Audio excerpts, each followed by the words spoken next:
श्री लोकेश शुक्ला जी को बहुत बहुत बधाई हो। जो प्रशस्ति पत्र आपको प्रदान किया गया है उसको आप लोगों के मध्य पढ़ रहा हूँ। दीपांजलि साहित्य संस्था कानपुर प्रशस्ति पत्र। सुप्रसिद्ध साहित्यकार पंडित राम भजन त्रिपाठी सारंग जी की स्मृति में हिंदी साहित्य के सुविख्यात व्यंग्यकार कवि श्री लोकेश शुक्ला जी को उत्कृष्ट रचना धर्मिता एवं राष्ट्रीय स्तर पर हिंदी साहित्य को प्रतिष्ठित करने हेतु संस्था उन्हें सम्मानित करते हुए गर्व का अनुभव करती है। हम उनके सृजनशील उज्जवल भविष्य, यशस्वी एवं दीर्घायु जीवन की कामना करते हैं। अनिल त्रिपाठी, संयोजक, दीपांजलि साहित्यिक संस्था कानपुर।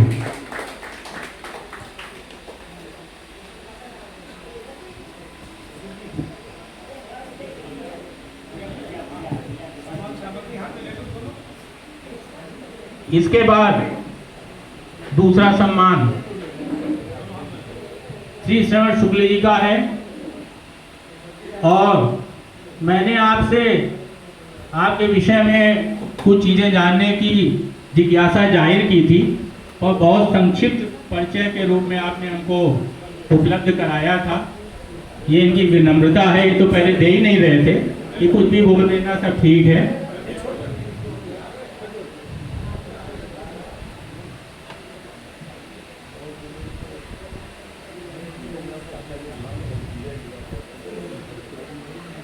दूसरा सम्मान श्री श्रवण शुक्ला जी का होना है।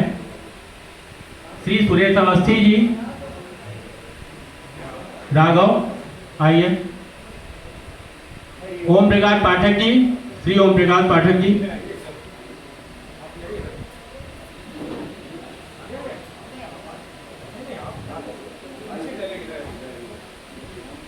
भाई साहब आप इधर ही आ जाइए, इधर आ जाइए, आगे कम हो जाएगी। यही ठीक है, यही ठीक है।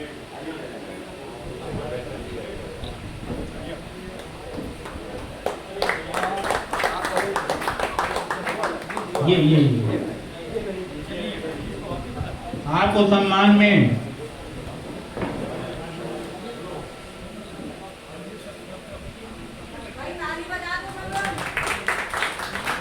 आप कानपुर के ही नहीं, भारत के बहुत तीखे व्यंग्यकार हैं और हम सबका बड़ा सौभाग्य है कि इतनी सरलता से उपलब्ध हो जाते हैं हम लोगों के लिए। श्री श्रवण शुक्ला जी को बहुत बहुत आभार।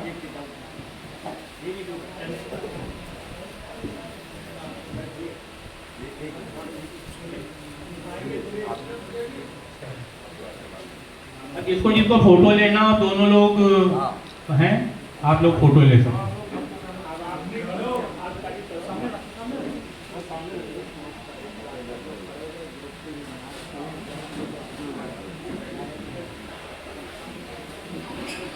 बाकी आइए ऐसा।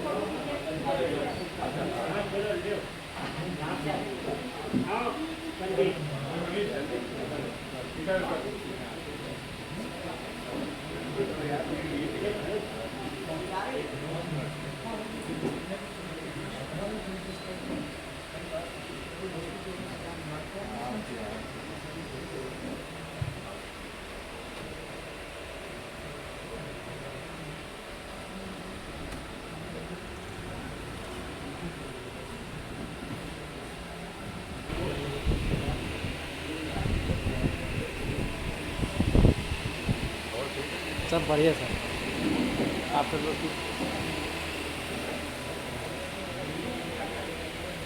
और भी काफ़ी महानुभाव लोग सभागार में उपस्थित हो चुके हैं। राधेश्याम मिश्रा जी का स्वागत है, दिलीप भैया, मैन मंकर जी और हमारे अक्षर जोम भैया, सभी लोगों का स्वागत है। जिन लोगों का नाम रजिस्टर में नहीं लिखा हो वो कृपया लिख दें, जिससे कोई चीज छूटे नहीं। मैं सबसे पहले इस सम्मान की प्रक्रिया के उपरांत काव्य वर्षा के लिए अमित पांडे जी को मंच पर आमंत्रित करना चाहता हूँ। एक ऐसी कलम जो आजकल गजलों में अपना अच्छा काम कर रही है और जो भी सुनता है वो दोबारा सुनने का प्रयास जरूर करता है। छोटे भाई अमित जी से निवेदन है कि कृपया आकर अपना काम करता है।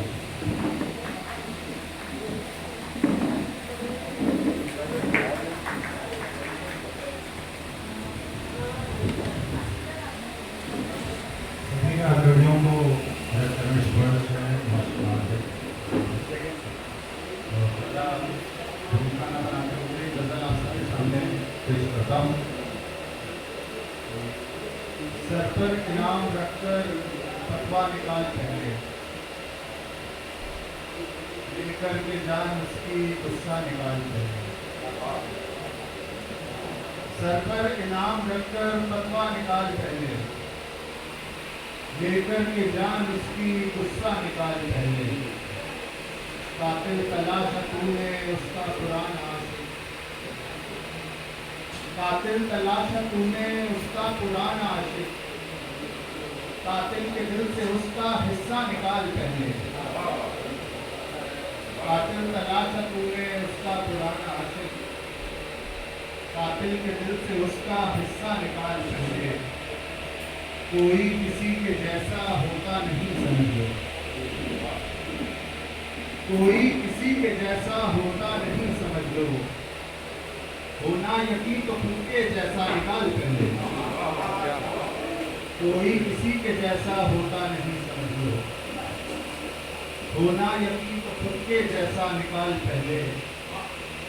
रंजिश की रोशनी से सूरज ढलेगा हर दिन, रंजिश की रोशनी से सूरज ढलेगा हर दिन। घर से कुछ जुर्मों का गुच्छा निकाल पहले, रंजिश की रोशनी से सूरज ढलेगा हर दिन।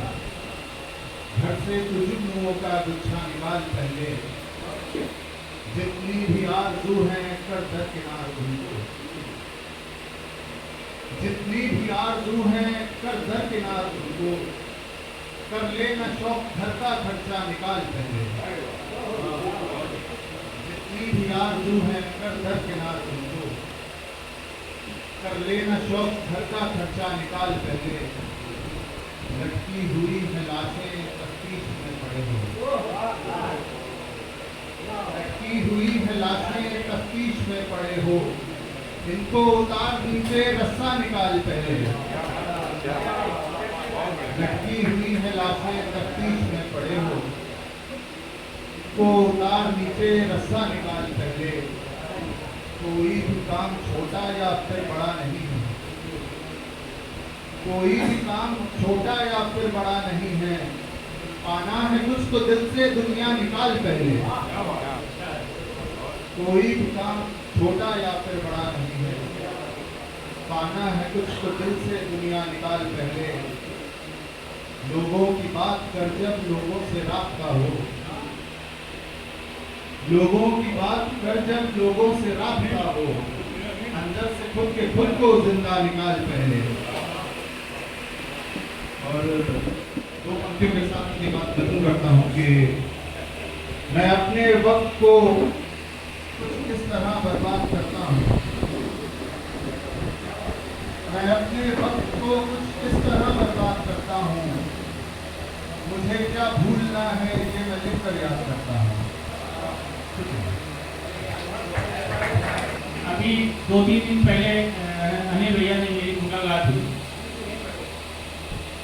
ताऊ जी के लेकर वो कुछ भावुक भी हो गए थे, तो मैं शायद ताऊ जी की तरफ से अनिल भैया को कुछ कहना चाहता हूँ। मेरे गीत की 2 पंक्तियाँ हैं तो मैं अनिल भैया को समर्पित कर रहा हूँ। अश्रुओं से आचमन आंखों करना करना पिए तुम, अश्रुओं से आचमन आंखों का करना पिए तुम। लौट कर आऊंगा फिर से मैं नया परिधान लेकर। और कहलाऊंगा कैसे मैं मेरा परिधान लाऊं।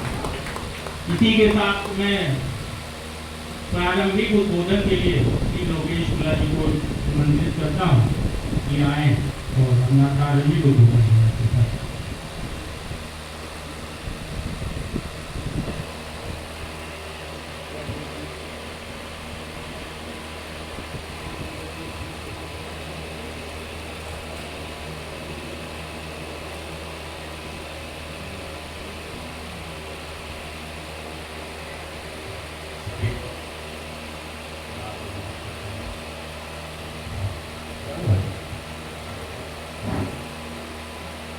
ये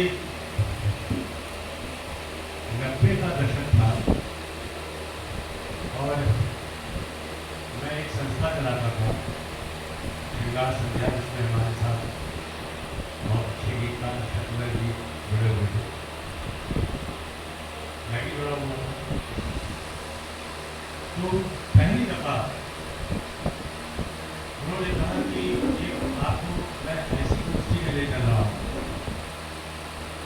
जहाँ आपको आनंद आएगा कविता का। तो वो दौर मतलब ये था कि अगर कहीं गोष्ठी हो रही है तो अगर कुछ भी एक कम भी कोई लिखता है तो वो वहाँ नागरिक रहता था, जाए और सुनाए किसी। तो मैं घर गया ब्रह्मनगर, तो ब्रह्मनगर में वहाँ के बाद विद्यालय में, तो वहाँ और भी हमारे तमाम मित्र बैठे हुए कवि, तो वहाँ कविता पढ़ी जो भी टूटी फूटी मुझको आती थी। लेकिन जो रघु का संबोधन था, गाना गाना ये करो गाना, ये करो गाना, ये करो, खास बोलता था कमाल है। आज भी हमारे हृदय में खास बराबर होती है।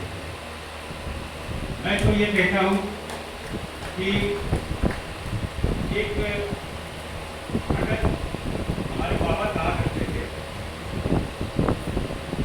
हमारे पिताजी ने बताया, हम तो बहुत छोटे थे, बाबा कहते थे कि देखो बेटा, पिताजी हमारे कहते थे कि देखो बेटा, कविता लिखना और जो बंदी करते थे तो कहते थे कि ये काम करना नहीं, माता माता नाराज नहीं, क्योंकि वो व्याकरण की बात करते थे पिताजी हमारे, तगड़ मगड़ और शब्दों का प्रयोग अगर नहीं आता है तो उसका बड़ा जीवन में उल्टा असर होता है।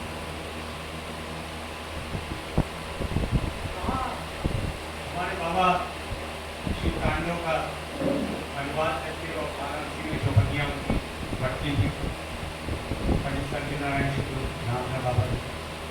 मैं समय चला गया, पिताजी चले गए, मैं कैसे कवि बन गया या क्या बन गया, मैं तो ये कड़ बन गया या क्या कहूँ, कवि अभी तो मैं हूँ। कवि होना तो बहुत बड़ी बात है, हो गए जो लोग हो गए। अब हम लोग तो जुगनू क्या जुगनू से भी नीचे कुछ तो हो गई है। धर्म श्रद्धे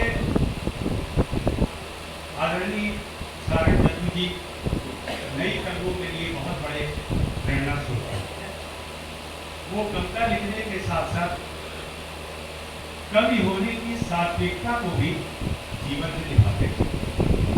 आचरण सुधर हो, सब छोड़ो जो करते हो, तम्बाकू खाते हो, सिगरेट पीते हो, आते थे, इसका तुल्य आचरण करते थे।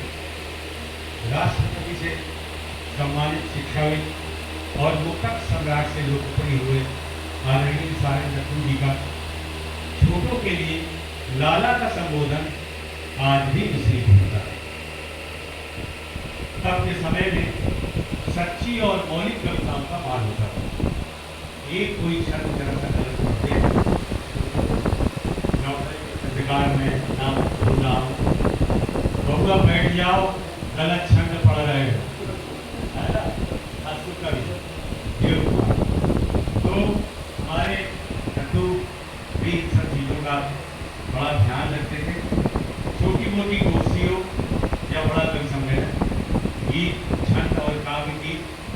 विविध विधाओं का श्रोतागण तालियों से भरपूर सम्मान करते थे और आनंद लेते थे। 90 के दशक में गोष्ठियों में 11 या 21 और कवि सम्मेलनों में भी स्थानीय कवियों को बहुत ही अल्प मामूली ही मिलता है, लेकिन उसमें प्रसन्नता और उसमें आनंद बहुत आता है। लेकिन कब का लिफाफा कवि होने का गौरव प्रदान करता है। आदरणीय दद्दू अपने विद्यालय में गोष्ठी कराते थे, मुझे भी उनका इसलिए बड़ा हुआ। संस्कारवान दद्दू जी के सुपुत्र प्रिय सुपुत्र अनिल त्रिपाठी जी ने जो ये कवियों के सम्मान का बीड़ा उठाया है, निश्चित रूप से प्रशंसनीय है और सराहनीय है। आज के बाजारवादी दौर में जहाँ बिना मतलब कोई कुछ नहीं करता, यहाँ उनका कोई मतलब ही नहीं है। सर्वश्री अपने पिताश्री की निरंतर आराधना करना ये उनका परम ध्येय है। मैं इन शब्दों के साथ अपने वाणी को विराम देता हूँ। जय श्री राम।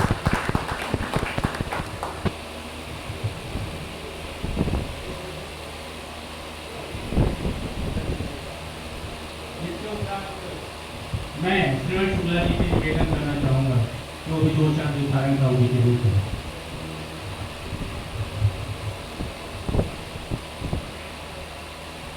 आज की इस विशेष सभा के सम्मानित अध्यक्ष जी मुकेश भैया, अनिल भाई और मेरे सभी आत्मीय बंधु, मेरी एक बात ये नहीं समझ में आ रही है कि मेरा नाम चयन करने का अधिकार क्या है। जिस दिन से ये बात रही उस दिन से कि आगे किन आधार पर हमारा नाम चयन किया गया, लेकिन आज थोड़ा सुख यह मिला कि कृष्ण पक्ष में 2 शुक्ला लोगों का सम्मान एक साथ किया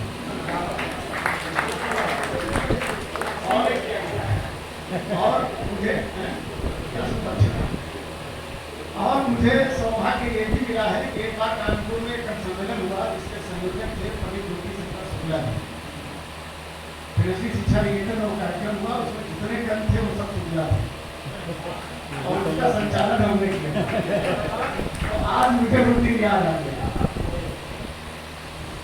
तो पता नहीं ये मेरा ये सौभाग्य पता नहीं जीवन में किस आधार पर मेरा रहा है कि किसी भी क्षेत्र में मैंने किसी को चाहा तो उसकी निकटता और उसका आशीर्वाद मुझे जन्म मिला। राही जी के सुपुत्र यहाँ उपस्थित हो गए हैं। राही जी ने भी हमें बहुत प्यार दिया, सिंदूर जी ने भी बहुत प्यार दिया, प्रतीक जी ने भी बहुत प्यार दिया, सुरेश जी यहाँ बैठे हैं। वो चाहते हैं कि 2 पल उनके नजदीक हो जाए और जब सुरेश भैया का कोई फोन हमारे पास आता है तो हमें लगता है कि 3 जन्मों में सब कर्म निकल रहे हैं। क्या अशोक चक्रधर जी को तो बहुत चाहेगा। तो अशोक चक्रधर जी ने जब हमारे समूह में मतलब हमारे प्यार में 4 लाइनें उन्होंने मुझको लिख के दी तो मुझे लगा कि पता नहीं कहाँ ये बड़े बड़े लोग हम उनको चाहेंगे हैं। तो पंडित सारंग त्रिपाठी जी के संबंध की चर्चा के लिए मुझे कहा गया है। अगर किसी ने पंडित जी को देखा होगा तो उनका पहनावा, उनका व्यक्तित्व, उनका मोटा चश्मा, उनकी बातचीत, उनकी रग रग में चलता है। वो एक कवित्व का व्यक्तित्व है। अगर कोई उनको एक बार देख ले तो सहज रूप से ये कहेगा कि ये कवि है। ये कविता उनके अंतर मन में इतना प्रविष्ट हो गई थी कि वो स्वयं कविता हो गई। इसीलिए उनकी वाणी में जो निर्भरता थी उन्होंने अपनी आरक्षण बाबू दे दी और आरक्षण बाबू को आप तो उसमें एक भी पुस्तक दूसरे पुस्तक से मैच नहीं करता। हम कहें ज्वाइंट है इसलिए ध्यान नहीं दिया हुआ है। कोई बात 10 गज़लें लिखेंगे तो उसमें रिपीटिशन हो जाता है, बार बार कोई चीज कभी कहीं एक से एक सिर में आ जाती है। ये सिद्ध कवि का लक्षण है। और वो कविता की तो कठिन परंपरा थी। तो दौर ऐसा था कि जैसे देव कुमार जी का नाम लिया तो देव कुमार जी जनरल में उनकी गति थी, हमारे घर के पास ही थी। तो वो हमारे पता चला हमारे पिताजी का मित्र है। तो हम एक बार उनके यहाँ पहुँच गए देव कुमार जी के। देव कुमार जी ने कहा अच्छा क्या लिख तो ले आओ। हमने अपनी एक डायरी दी। तो देव कुमार जी ने कहा 2-3 दिन बाद आना और हमारे सामने हमारी डायरी को लिखवा दी। तो मुझे बहुत अच्छा लगा। कोई इतना चाहने वाला तो है कि हम गलत रखते हैं। और उसके बाद उन्होंने जो कार्यक्रम किया उसका भी संचालन उन्होंने हमसे कराया। तो गुरु प्रसाद रस्तोगी कानपुर में कानपुर के कितने बड़े लोग रहे, पूरी दुनिया तो हमारा बहुत घरेलू जैसा समझ रहा। तो सारंग जी का जो व्यक्तित्व था, मैं ये कह रहा था कि वो एक परंपरा थी। उसमें कवियों में बीच में आप भैया तो जानते हैं कि क्या चला करता था उसमें, लेकिन सारंग जी सबके प्रिय क्योंकि उनका जो व्यक्तित्व था उसमें अहम नाम की चीज है। और कविता जो है पहली चीज सिखाती है विनम्रता, और ज्ञान की पुस्तक में ईमानदारी सबसे पहला। वो कविता के प्रति बड़े ईमानदार, ये जो बातें कभी कहने से घबराते हैं उस पर उन्होंने एक पुस्तक लिखा। मैंने अपनी जो आलोचना बांधी है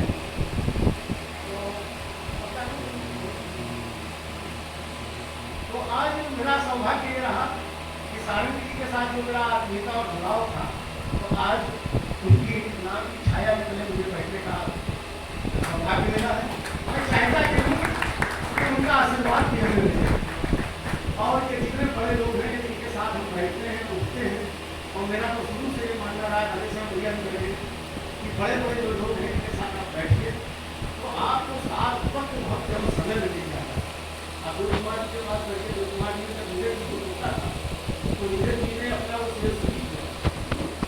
नीरज जी ने लिखा है कि हमने जाके देखा क्या कानपुर में कोई लोग रहा तो देखे हमने जो बात कही मैंने रोका है क्या, बाद में नीरज जी ने स्वीकारते हुए उसे बड़ा मतलब बच्चन जी से जहाँ एक तो चला था शास्त्री जी का, तो ये कानपुर जो शहर है ये लगता है कि फर्क का शहर है।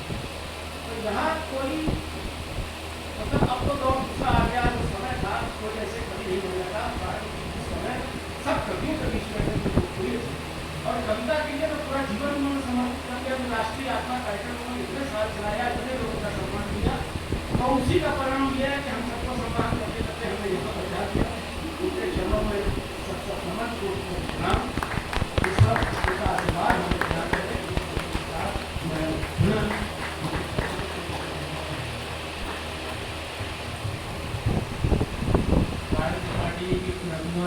सभी के पास है, पर कुछ बुनियाद ये कि कुछ लोगों को ये हम भुलवा सकते हैं।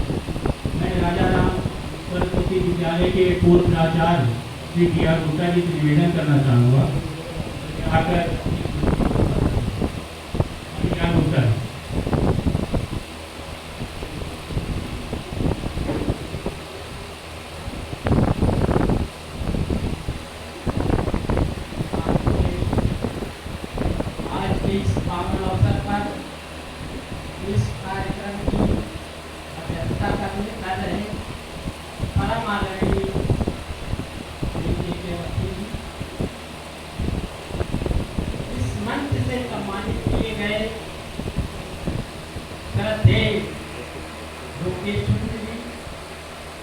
तथा दूसरे सम्मानित किए गए, ऐसा उन्होंने अपने आप ही महसूस किया, और वो भी शुक्र जी ही है, सर्वोच्च कुमार शुक्र जी।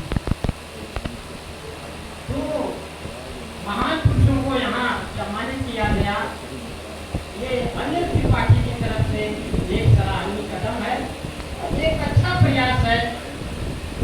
आज उन्होंने जो काम ने किया है, पहले से ये शुरू कर रहे हैं, इससे साबित हुआ कि अब सारे के लक्षण प्रतीत होने लगे।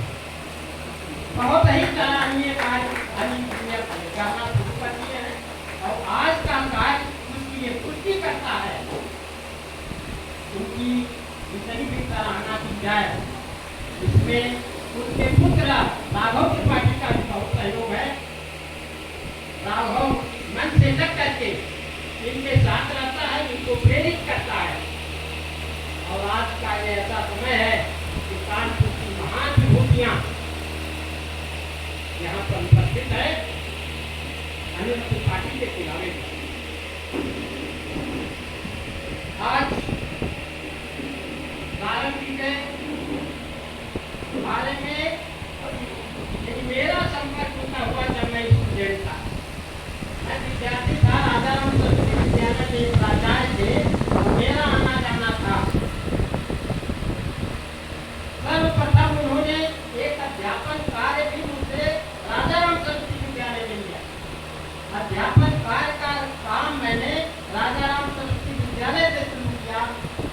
इन्हीं की प्रेरणा से, इन्हीं की सिफारिश से मैं एक नजदीकी विद्यालय में शिक्षक हो गया।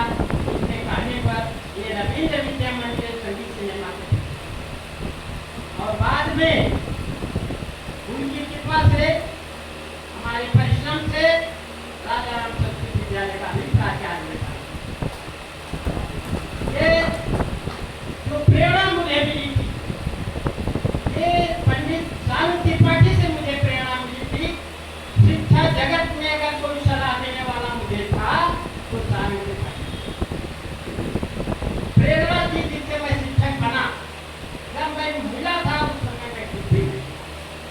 धीरे धीरे उनके संपर्क में आया, शिक्षा के बारे में सीखता गया और सीख करके आज मुझे चरणों में मैं बंधन हूँ, नंदन उनका है, वंदना मैं उनकी कर रहा हूँ। जितने लोग यहाँ आए हैं सब उनके सामने आज मस्तक है कि किस शिखर पर वो व्यक्ति पहुँचे हुए थे। क्या उन्होंने, कोई भी व्यक्ति उनके पास पहुँचा है, किसी को उन्होंने निकाल दिया। कोई भी कार्य अगर उनके पास में था, उसके लायक था, तो उन्होंने जरूर मदद की। कविता के बारे में तो मैं कभी नहीं हूँ, लेकिन कविता के बारे में जो कवि लोग उनसे संपर्क में आते थे, मैं जानता शुरुआत में उन्होंने 1111 रुपया से पुरस्कार की घोषणा की, एक पुरस्कार की घोषणा करी थी। तभी मैं उनके साथ था। वो कहते थे कहीं कहीं जाते थे सहयोग प्राप्त करने के लिए, ये सम्मेलन कैसे होगा, कैसे संपादित होगा। उससे घर की जरूरत थी, घर की कमी थी, तो कुछ लोगों से वो सहयोग लेने जाते थे। मैं भी उनके साथ गया हूँ। ऐसा व्यक्ति जहाँ पहुँचता था, उनके वाणी में प्रभाव था, वो मधुरता थी, वो शालीनता थी कि कोई व्यक्ति इनकार नहीं करता था और कुछ न कुछ सहयोग को जरूर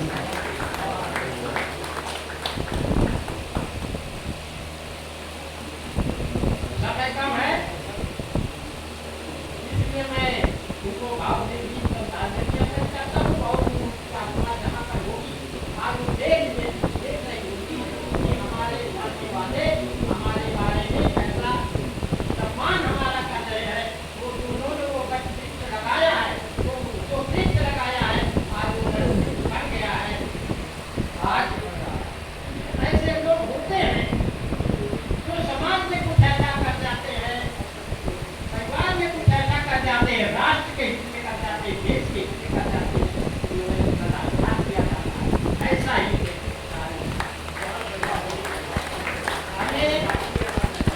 उन्हीं की दो लाइनें में सुनाऊंगा आपको।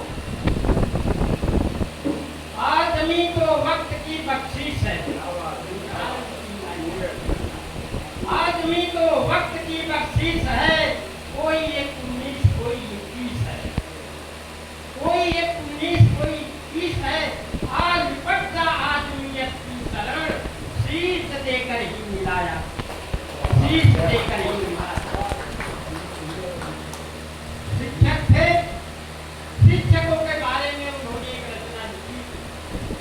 वो रचना उनकी इतनी सम्मानित हुई है, जिस मंच पर वो पहुंचे हैं, डिमांड हुई है कि वो रचना सुनाए और कुछ दूसरे लोगों की जो कसरत हुई, उन लोगों ने जो रचना सुनाई कि शिक्षक का क्या सम्मान होता है। उनकी दो लाइनें मुझे याद है, मैं बता रहा हूँ। जो है रक्षा का भार लिए वो तो रक्षक कहलाता है, जो है रक्षा का भार लिए वो तो रक्षक कहलाता है, जो है प्रकाश से असभ्य भाग्य वो तो शिक्षक कहलाता है। गुरुद्रोण भर्तहरि परशुराम चाणक्य आर्य अध्यापक थे। गुरुद्रोण भर्तहरि परशुराम चाणक्य आर्य अध्यापक थे। शासक से भी तो ज्यादा अधिकार इन्हीं के व्यापक थे, शासक से भी तो ज्यादा बस अधिकार इन्हीं के व्यापक थे।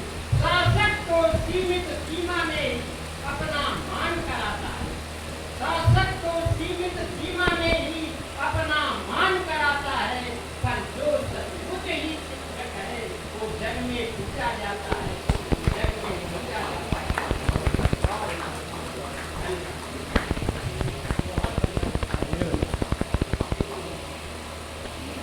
हमको के मध्य श्री आर्थिक अवस्थी की उपलब्ध है, मैं उनको वंदन करता हूँ। इसी श्रृंखला में मैं सुरेश अवस्थी चाचा जी से निवेदन करूँगा कि सायं का घोष कर देते हैं।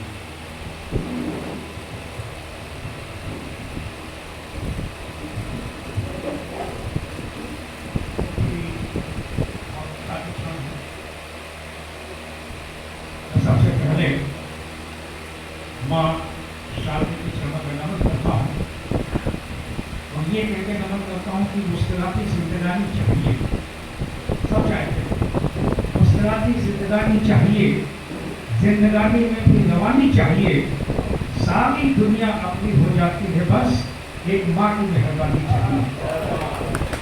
माँ अपनी हो, धरती माँ हो या भारत माँ हो, सरस्वती माँ हो, जिसको इनके वरदान मिल जाते हैं, आशीष मिल जाते हैं, वो निश्चित रूप से सावन पाठी हो जाते हैं।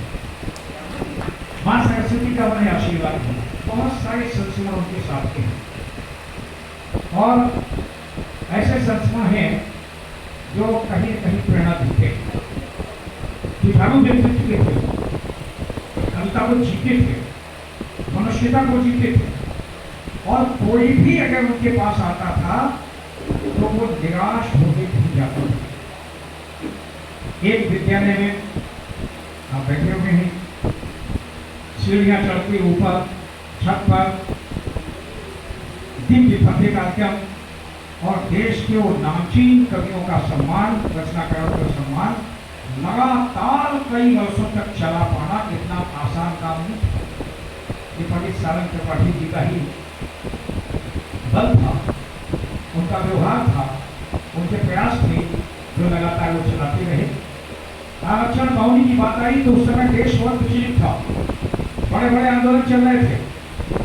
जब बहुत सारे लोग आरक्षण के विरोध में खुल के बोल नहीं पा रहे थे, तब सारंग त्रिपाठी जी ने 52 मुक्तक लिख के एक ऐसी धाती लोगों को सौंपी जिनके पास अगर गद्य की भाषा नहीं थी तो एक ही मुक्तक में पूरी बात कहने की सहूर का मात्रा उनको मिल जाता था। एक मुक्तक बहुत चर्चित हुआ उनका, कहने का सलीका क्या क्या था, भाषा क्या थी, कटाक्ष कितना गहरा था, संकेत कहाँ तक जाता था, आपको मन से सुन लेंगे तो निश्चित रूप से वहां तक आप यात्रा करेंगे।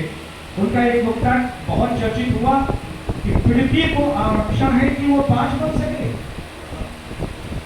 पीड़ित को आरक्षण है कि वो बाज बन सके, चमड़े को आरक्षण है कि वो ताज बन सके, चमड़े को आरक्षण है कि वो ताज बन सके, और जी निचला जाए जिस रूप को देखकर उसको भी आरक्षण है कि मुमताज बन सके।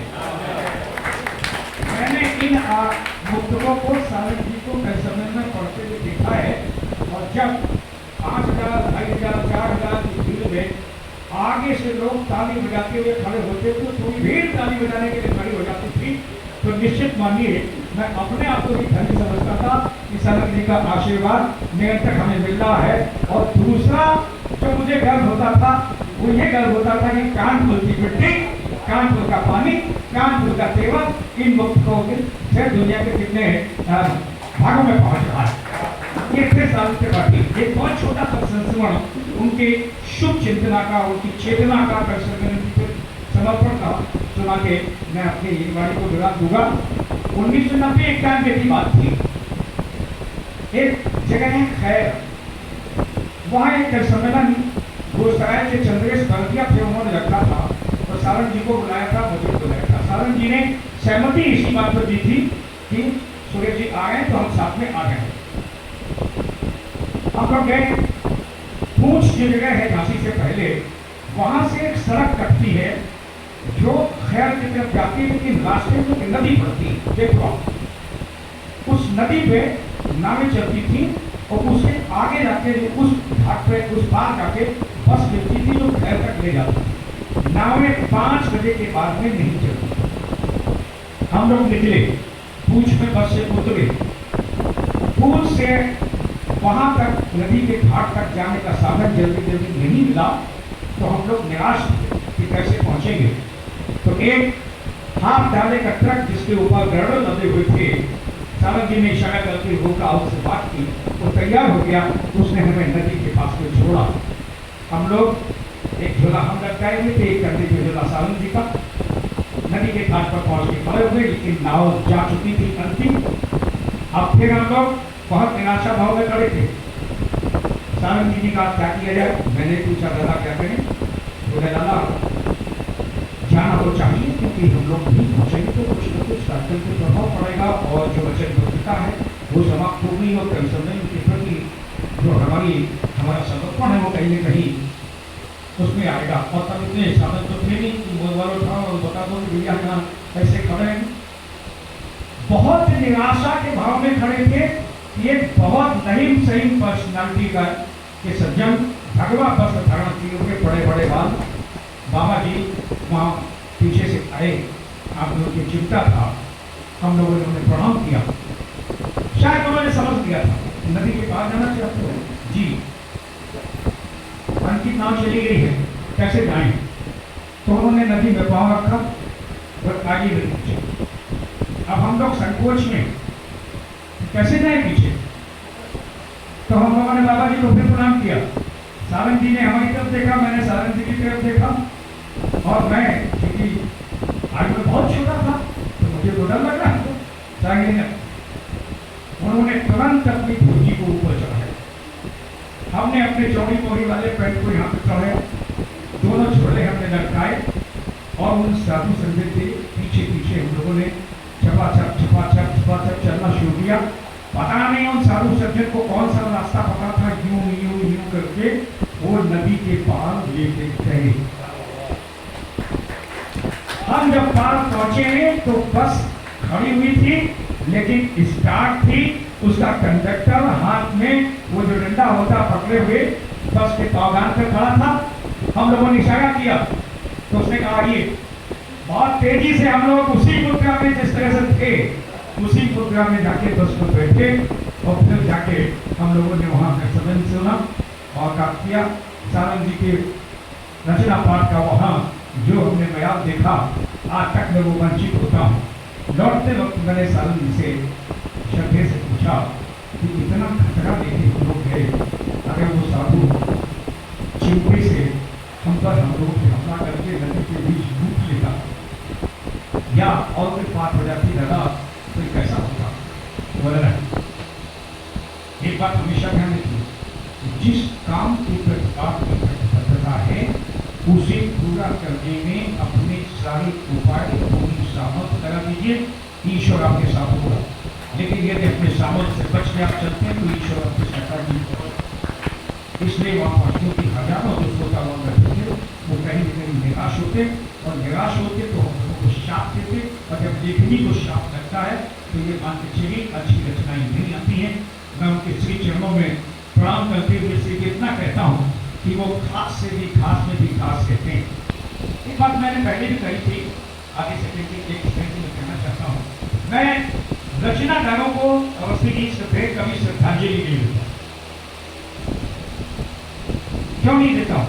क्योंकि रचनाकार शरीर से जुड़ा हो जाते हैं, लेकिन विचारों से हमारे बीच हमेशा रहते हैं। हम जब लिखते हैं तो कहते हैं अकबर कहता था, नेहरू जी कहते थे, मुसोलिनी कहता था, लेकिन जब रचनाकार लिखते हैं तो लिखते कहते तुलसी कहते हैं, कबीर कहते हैं, सावित्री त्रिपाठी कहते हैं। इसलिए मैं श्रद्धांजलि देता मैं इतना कहता हूँ कि वो खास से भी खास में भी खास कहते हैं, वो खास से भी खास में भी खास कहते हैं। उनके होने के सदा एहसास रहते हैं, नाम लेते ही आती है कविता की खुशबू, वो दूर रहकर भी हमेशा पास रहते हैं। बहुत बहुत धन्यवाद, बहुत बहुत धन्यवाद।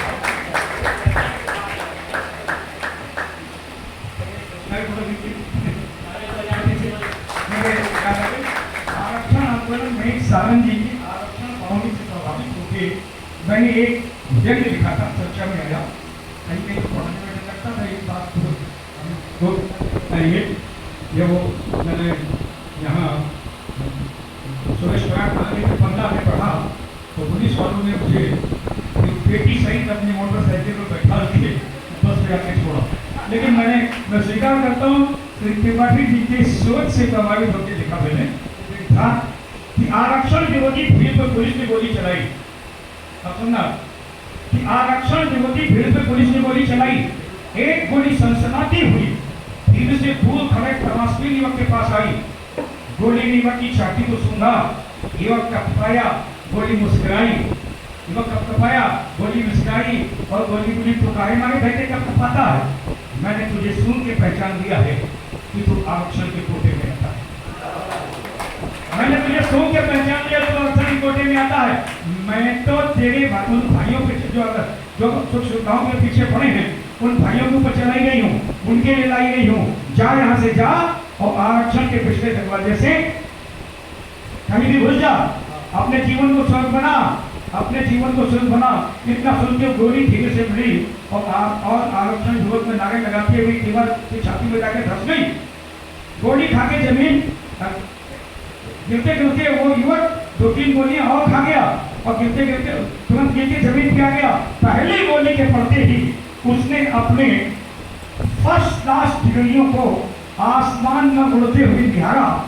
दूसरी गोली के पड़ते ही उसने अपने बूढ़े माँ बाप को पुकारा और तीसरी गोली के पड़ते ही उसे अपने बाबा का थरथराता हुआ खांसी का स्वर सुनाई दिया और चौथी गोली के पड़ते ही वो कल्लू के साथ आरक्षण वाला डॉक्टर की कुर्सी पर बैठा दिखाई दिया।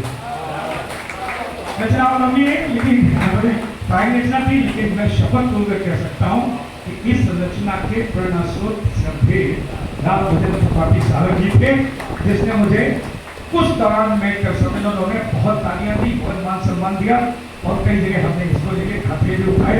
आप सबके आशीषों से चित हूँ। मैं आप सबके हृदय में बैठे सागर पार्टी जी को प्रणाम करता हूँ। बहुत बहुत आभार, बहुत बहुत धन्यवाद।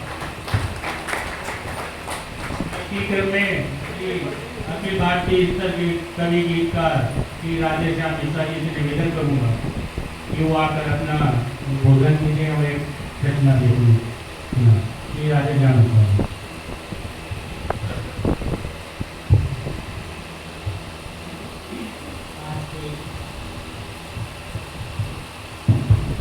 आज के कार्यक्रम में पुस्तक करने वाले अवस्थी जी, आदरणीय श्री लोकेश शुक्ल जी, सुमन शुक्ल जी, संचालन कर रहे रमेश जी, सन्मुख बैठे श्री पांडे जी, डॉक्टर सुरेश बस्ती, विद्याशंकर बस्ती और श्री विजय कांत शुक्ल जी के साथ समस्त कर्मियों को प्रणाम करता हूँ। आज से ठीक 30 वर्ष पूर्व जब हमें श्री विजयकांत शुक्ल जी के द्वारा राम भजन त्रिपाठी से था तो बहुत पहले से परिचय, लेकिन जब हमें राजपाल का कार्यक्रम मिला था 30 साल पहले, तो श्री विजयकांत शुक्ल जी ने श्री सारंग त्रिपाठी जी से मिलवाया। तो त्रिपाठी जी बोले कि राधेश्याम जी कैसे कार्यक्रम करोगे, आपके पास इतना पैसा है? तो पैसा तो नहीं है। तो मैंने कि ऐसा करते हैं कि कार्ड हम आपका छाप देते हैं और 2-4 लोगों के नाम बता दिए और बोले कौन कौन किस किस का सम्मान करोगे। तो भैया पांडे जी, तो हम 2 लोग बाहर से रखेंगे और 2 लोग कानपुर के रखेंगे, जिसमें आपका सम्मान होगा, आपके सम्मान होगा। अच्छा, कर्मियों किस किस को रखोगे? तो कर्मियों की जिम्मेदारी आपकी है। लोकल कर्मियों में तो डॉक्टर सुरेश बस्ती थे, विनोद त्रिपाठी, विनोद करुण, विनोद श्रीवास्तव, प्रदीप, इस प्रकार से 20 कर्मियों को उन्होंने ही आमंत्रित किया और उन्होंने हमारे कैप्चर की व्यवस्था की थी। और हम क्या ज़्यादा पेमेंट कर रहे हैं कि राधेश्याम 100 रुपये हमें दे दो, हम सबको दे देते।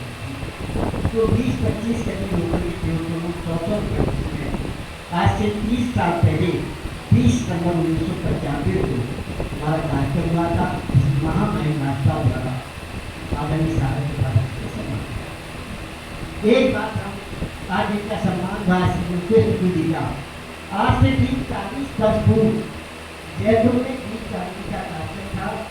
20 चांदी के कार्यक्रम में बीरेंद्र प्रभा ठाकुर, इंदिरा हिंदू, प्रभा ठाकुर और सोम ठाकुर, कुमार वैजन, किशन झुलू, 11 गीतकार में श्री लोकेश शुक्ल जी थे, एटा श्याम थे और श्री सज्जन जी थे। तो सज्जन जी के बिहार पर आपको हम बुलाया था विष्णुभर मोदी ने। तो इनसे हमारा 40 साल पहले से संबंध है। अब हम श्री अनंत त्रिपाठी जी के लिए दो शब्द बोलना चाहते हैं। इस प्रकार के पुत्र होना बहुत मुश्किल होता है जो अपने पिता की स्थिति में इस प्रकार का कार्यक्रम करें। एक बार उनके लिए पूरा बधाई, बहुत बहुत तालियां। अब हम 4 पंक्तियां उनकी स्मृति गीत के माध्यम से कहना चाहते हैं और वाइसी से कि अमित जी क्या कह रहे हैं उनकी परिवार को लोग। श्री विजयकांत जी हमारे बड़े ही आदमी हैं, जिन्होंने कानपुर में हमारा बहुत परिचय कराया। वो भी सुनना कि तुम इतनी दूर बचे तन से परतीत कि तुम इतनी दूर बचे तन से परतीत नहीं होती मन से। जो समय समय मिलते रहते उनसे ताजा याद रहती। जो आकर चले गए असमय उनकी केवल बातें रहती। जो समय समय मिलते रहते उनसे ताजा याद रहती। जो आकर चले गए असमय उनकी केवल बातें रहती। हर क्षण सुमिरन बचे एक नाम, हर क्षण सुमिरन बचे एक नाम। जो पूर्ण जुड़ी आशा धन से परतीत नहीं होती मन से। तुम इतनी दूर बसे तन से परतीत नहीं होती मन से। और एक बंदौर लिख रहे हैं डॉक्टर श्री सरस्वती जी और उनकी परिवार वाले क्या कहें कि तुम कब आओगे घर मेरे, तुम कब आओगे घर मेरे। मन मंदिर में खुशियाँ लेकर तुम कब दोगे संतोष मुझे अपने दुर्लभ दर्शन देकर। तुम कब आओगे घर मेरे, मन मंदिर में खुशियाँ लेकर। तुम कब दोगे संतोष मुझे अपने दुर्लभ दर्शन देकर। तुमसे समीपता है इतनी, तुमसे समीपता है इतनी। क्यों बिल्कु प्रिय के दर्पण से परतीत नहीं होती मन से। तुम इतनी दूर बसे तन से परतीत नहीं।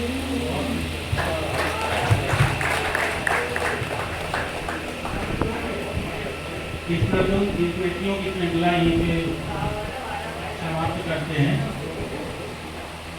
मैं सुनीता तिवारी जी से निवेदन करता हूँ कि आप अपना पाठ करें। सुनीता तिवारी, और यहाँ पर थोड़ा सा ये ध्यान रखिएगा कि लोगों की संख्या अधिक है, तो थोड़ा सा इस विषय पे भी अपना ध्यान रखिएगा। संक्षिप्त का पाठ करेंगे तो सबको सुविधा रहेगी। श्रीमती सुनीता तिवारी, एक बार तालियां बजाकर सुनीता जी का स्वागत है। और एक चीज़ और निवेदन करना चाहूँगा कि इस आयोजन में अपना क्रम ना देखें कि किस क्रम में आपको बुलाना चाहिए, किस क्रम में नहीं बुलाना चाहिए। इसीलिए पहले